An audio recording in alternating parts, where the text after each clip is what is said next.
I've got the techno on my mind, spending in the club all night. I gotta move my body, move my body. Take the boy inside, getting in the bumpy road. I gotta move my body. Halo teman-teman, bertemu lagi dengan YouTube channel Frankoy. Jadi di kali ini aku ingin ngelanjutin cerita dari drama Korea yang berjudul Tale of the Nine Tail 1938 untuk episode 4 ya. Jadi langsung saja kita bahas. Let's go. Saat ini Lirang sedang berpura-pura tidur saat dirawat oleh Putri Duyung karena merasa malu telah diselamatkan saat tenggelam kemarin oleh Putri Duyung. Melihat hal itu, Shinju dan Leon terus menggoda Lirang karena Lirang ditaksir oleh seorang Putri Duyung.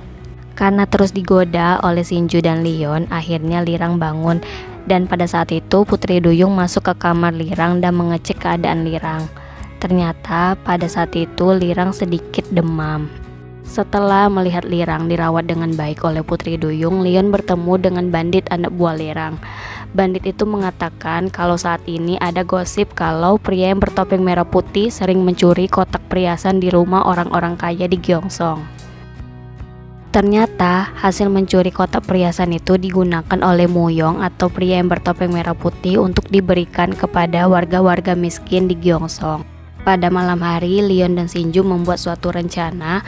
Mereka ingin mencoba mencuri kotak perhiasan di salah satu rumah mewah di Gyeongsong untuk menyelidiki alasan mengapa pria bertopeng merah putih itu sering mencuri kotak perhiasan di Gyeongsong.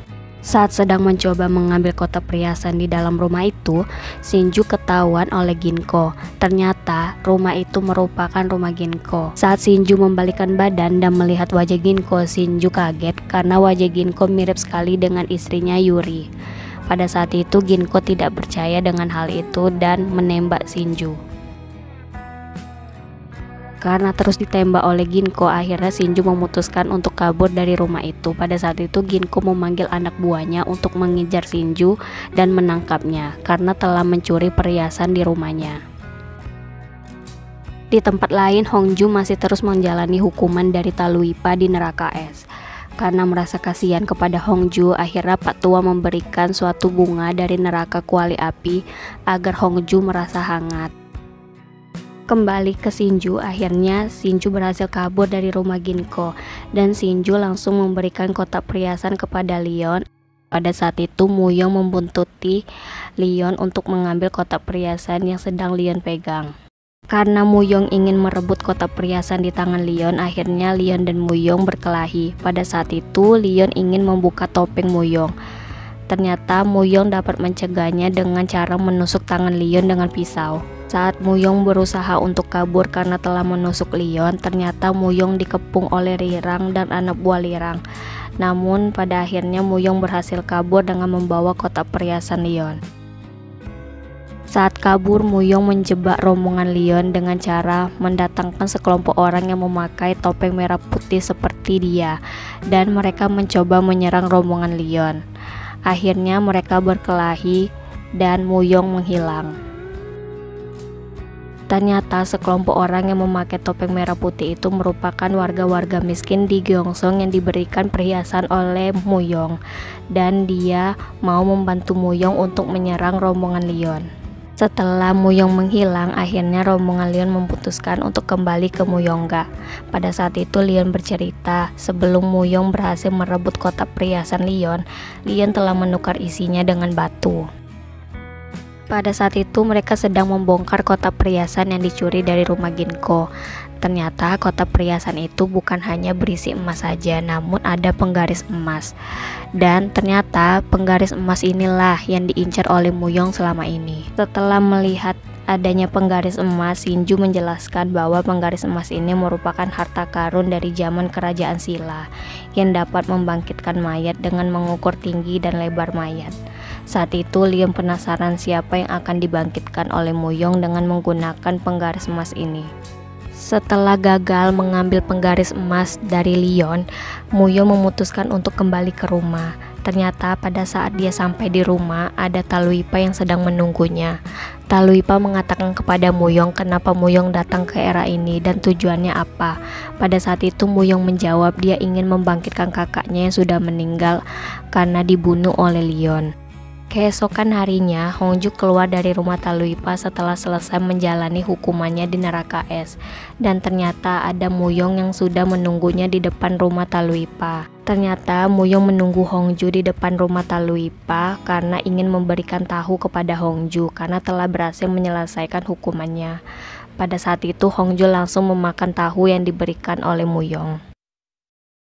Di Muyongga, Leon dan Shinju menggoda Lirang yang sedang membersihkan kudanya karena ingin pergi jalan-jalan bersama Putri Duyung sebagai imbalan telah menyelamatkan Lirang tempo hari. Di butik obok, Putri Duyung sedang bersiap-siap karena ingin pergi bersama dengan Lirang. Pada saat itu dia membayangkan hal-hal romantis yang akan dia lakukan bersama dengan Lirang saat mereka jalan-jalan nanti. Akhirnya Lirang dan Putri Duyung sampai di sebuah padang rumput di atas bukit. Pada saat itu jauh dari imajinasi Putri Duyung, ternyata Lirang mengajarinya cara mendunggangi kuda dan simulasi perang, bukan malah melakukan hal-hal romantis. Pada saat itu Leon dan Shinju ingin mengikuti Lirang dan Putri Duyung pergi jalan-jalan, namun mereka kehilangan jejak. Saat mereka ingin masuk ke Muyongga, Shinju dan Leon menemukan seorang bayi perempuan. Bayi itu memiliki tanda lahir di keningnya. Saat itu Shinju merasa senang dan langsung membawa masuk bayi itu ke Muyongga. Kembali ke Lirang dan Putri Duyung. Pada saat ini Lirang dan Putri Duyung sedang makan bersama. Putri Duyung bertanya kepada Lirang mengenai tipe orang yang Lirang suka seperti apa. Lalu Lirang menjawab dia menyukai orang yang lebih kuat daripada Lirang. Pada saat itu Lirang bercerita kepada Putri Duyung kalau dia belum pernah bertemu dengan ayahnya sejak kecil, sedangkan ibunya membencinya dengan mengatakan kalau dia adalah monster. Dan Leon merupakan satu-satunya keluarga yang Lirang punya. Saat Lirang kembali ke Muyongga, Lirang kaget karena ada bayi di kamar mereka. Pada saat itu Leon masih mengoceh karena tidak mau merawat bayi perempuan itu dan menyuruh Shinju untuk mengembalikan bayi itu ke depan pintu Muyongga. Shinju menolak untuk mengembalikan bayi itu dan malah menitipkan bayi itu kepada Leon dan Lirang karena ia ingin membeli susu dan popo. Karena saat itu Shinju pergi, akhirnya Leon dan Lirang memiliki ide untuk menaruh bayi itu di depan rumah orang lain. Namun pada saat mereka kembali lagi ke Muyongga, bayi itu ada lagi di depan pintu Muyongga. Saat Leon dan Lirang terus-menerus mencoba ingin membuang bayi perempuan itu, pada akhirnya bayi itu terus kembali ke depan pintu Muyongga lagi. Seakan-akan bayi itu enggan untuk dibuang oleh Leon dan Lirang. Di tempat lain, Hongju mendatangi kota Gunsan dan pada saat itu dia mendapatkan informasi dari dua orang warga Gunsan bahwa Leon pecandu opium. Namun pada saat di Muyongga, Leon merokok pun tidak pernah apalagi menjadi pecandu opium. Hongju akhirnya curiga mengapa Leon di Gunsan berbeda dengan Leon di Muyongga. Di Muyongga, Lirang dan Leon berpikir kalau bayi perempuan ini bukanlah bayi biasa. Dan di keningnya terdapat tanda lahir berbentuk bintang biduk yang artinya melambangkan kekayaan. Pada saat itu Shinju belum juga kembali ke Muyongga. Bayi perempuan itu terus menangis. Lirang dan Leon panik karena tidak tahu harus berbuat apa. Leon mencoba memberikan uang kepada bayi itu, namun bayi itu tetap menangis. Akhirnya Leon menggendongnya. Pada saat Leon menggendongnya, ternyata bayi itu buang air besar. Karena di antara mereka berdua tidak ada yang mau mengganti popok bayi itu, akhirnya Lirang dan Leon bertaruh bermain baduk. Siapa yang kalah dalam bermain baduk, maka dia akan mengganti popok bayi itu. Ternyata Lirang yang kalah dan akhirnya Lirang harus mengganti popok bayi itu. Akhirnya Leon berhasil mengganti popok bayi itu dan Shinju telah kembali ke Muyongga setelah membeli susu dan popok. Dan pada saat itu Shinju mengatakan kepada Leon bahwa Hongju sudah pulang dari Bunsan. Saat ini dia memanggil Leon untuk datang ke ruangannya. Setelah mendengar perkataan dari Shinju, Leon mendatangi ruangan Hongju. Pada saat Leon masuk, Hongju sedang menghisap opium. Pada saat itu Leon marah kepada Hongju dan langsung membuang opium itu dari tangan Hongju. Ternyata alasan Hongju memanggil Leon untuk mengetes Leon. Leon mengetahui hal itu dan terus menjawab dengan benar pertanyaan yang Hongju tanyakan, agar Hongju tidak curiga dengan Leon karena Leon berasal dari masa depan. Setelah mereka berdua selesai mengobrol, sebelum keluar dari ruangan Hongju, Leon memberikan buah beri kepada Hongju. Hongju teringat saat kecil, Leon memberikan buah beri kepada Hongju saat Hongju sedang menangis. Hongju memutuskan ingin pergi ke kota Manchuria untuk mencari keberadaan Leon, si pecandu opium, dan menyuruh Jaeyo, anak buahnya, untuk mempersiapkan barang-barang saat pergi nanti. Di tempat lain, Ginko sedang memotret ayahnya bersama dengan karyawannya saat merayakan keberhasilan mereka menemukan tambang emas baru. Pada saat Ginko sedang mengobrol dengan ayahnya, tiba-tiba datang polisi mencari seseorang yang terus muncul pada saat terdapat tambang emas baru, dan dipanggil sebagai dewa keberuntungan dengan ciri-ciri bertopi bambu, berjanggut panjang, serta sering memakan wortel. Pada saat mendengar perkataan dari polisi itu, ayah Ginko tertawa. Saat mereka menoleh ke belakang, ternyata memang ada pria yang baru saja keluar dari pintu tambang emas ayah Ginko dengan ciri-ciri yang sama persis yang dikatakan oleh polisi. Dan pada saat ini dia sedang memakan wortel. Akhirnya polisi menangkap pria itu. Di Muyongga, Lirang membawa bayi perempuan yang mereka asuh untuk bermain judi.